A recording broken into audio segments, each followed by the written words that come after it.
পুলি পিঠা বানানোর চেষ্টা করছি। তো প্রথমে এখানে নারকেল কুড়িয়ে নিয়েছি আর নিয়ে নিয়েছি অল্প একটু গুড়। তো এখানে পুর তৈরি করছি। আপনারা চাইলে গুড়ের বদলে চিনিও ব্যবহার করতে পারেন, আসলে এটা যার যার ইচ্ছা মতো, স্বাদ মতো।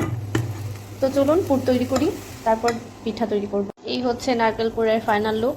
আর এখন আমি আটা গুলিয়ে পিঠার ডোটা বানাবো। তো চলুন পিঠা তৈরি করা। আটার উপর গরম পানি দিয়ে দিচ্ছি, পিঠার জন্য ডোটা তৈরি করে নিব। এই যে আমার পিঠার উপকরণগুলো মোটামুটি রেডি। এখানে হচ্ছে নারকেলের পুর, আর এই হচ্ছে ডোটা। সাথে আমি একটু অল্প চালের গুঁড়ি নিয়ে নিয়েছি, যাতে পিঠা বানাতে হাতে না লেগে যায়, সহজ হয়। তো চলুন পিঠা বানানো শুরু করি। হাত দিয়ে এভাবে করে আমি এরকম ছোট একটা ডো তৈরি করে নিলাম। এখন এটাকে আবার হাত দিয়ে এরকম চেপে চেপে একদম পাতলা করে নিব। একদম পাতলা হয়ে গেলে তারপর এটা আমি একটু নারকেলের পুর দিয়ে দিব। তারপর হচ্ছে পিঠার যে ভাঁজটা হয় সেটা করে দিব। এই যে এরকম পাতলা করে নিলাম। তো অল্প একটু নারকেল পুর দিয়ে নিচ্ছি, আর এখন এইভাবে হাত দিয়ে চেপে চেপে হচ্ছে মুখটা বন্ধ করে দিব। এই যে ঠিক এরকম ভাবে।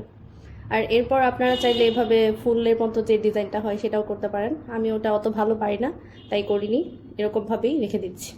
তো এইভাবে করে সবগুলো পিঠা বানিয়ে নিই, চলুন।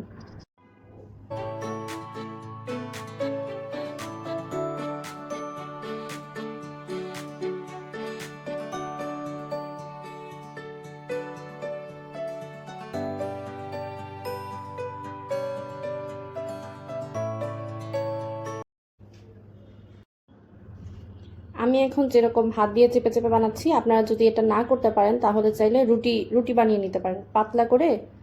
এতটাও পাতলা না, মোটামুটি একটু করে, যাতে করে ভাঁজ করলে ফেটে না যায়, এরকম করে রুটি বানিয়ে তারপর ছোট স্টিলের গ্লাস দিয়ে এরকম ছোট সাইজের আকারে কেটে কেটে তারপর হচ্ছে এরকম পুর দিয়ে বানিয়ে নিতে পারবেন।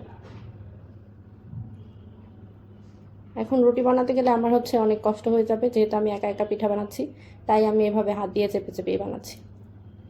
আপনারা ওইভাবেও চাইলে ট্রাই করতে পারেন।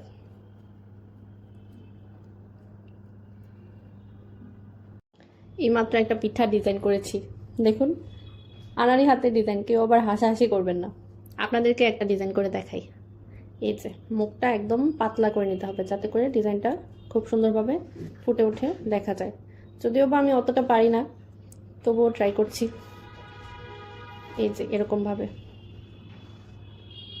হচ্ছে না কেন?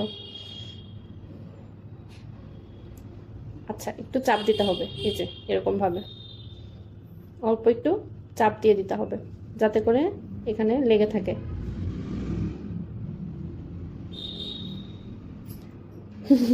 দেখতে একটু হাস্যকর লাগছে, তাই না? খুব বেশি একটা সুন্দর হয়নি। যাই হোক, কিছুই করার নেই, যেহেতু আমি নতুন, তেমন একটা ভালো বানাতে পারি না। যতটুকু পারি ততটুকুই আলহামদুলিল্লাহ। আপনারা যারা পারেন তারা আমাকে একটু কমেন্টে ভালোভাবে বলে দিয়েন কিভাবে কি করতে হয়। এখানে আমি দুই ধরনের পিঠা বানিয়েছি। দুই ধরনের বলতে এখানে দুই সাইজের আর কি। এই ছোটটা বানিয়েছি হচ্ছে আমি দুধ পুলি বানাবো তাই, আর এই বড়টা হচ্ছে ভাপে যাবে, আর অল্প কিছু হয়তো ভাজতেও পারি তেলে। আর এই যে এখানে ভাপের জন্য আমি নিচে এরকম পানি দিয়ে করে চালনি দিয়ে নিয়েছি। এখন হচ্ছে এখানে একটা একটা করে পিঠাগুলো দিয়ে দিব। এরকম করে আমি এখন পিঠাগুলো এদিকে সাজিয়ে নিচ্ছি ভাপে দেওয়ার জন্য। তারপর হচ্ছে বড় একটা ঢাকনা দিয়ে ঢেকে দিতে হবে। ঠিক কতক্ষণ হচ্ছে সিদ্ধ করলে এগুলো হবে আমি ঠিক বলতে পারছি না, যেহেতু আমি প্রথমবার একা একা পিঠা বানাচ্ছি।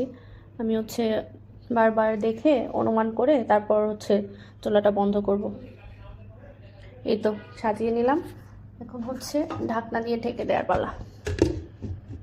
এরকমভাবে দিয়ে নিলাম। মোটামুটি ভালোই হয়েছে, বের হতে পারবে না বাতাস কোনো দিকে।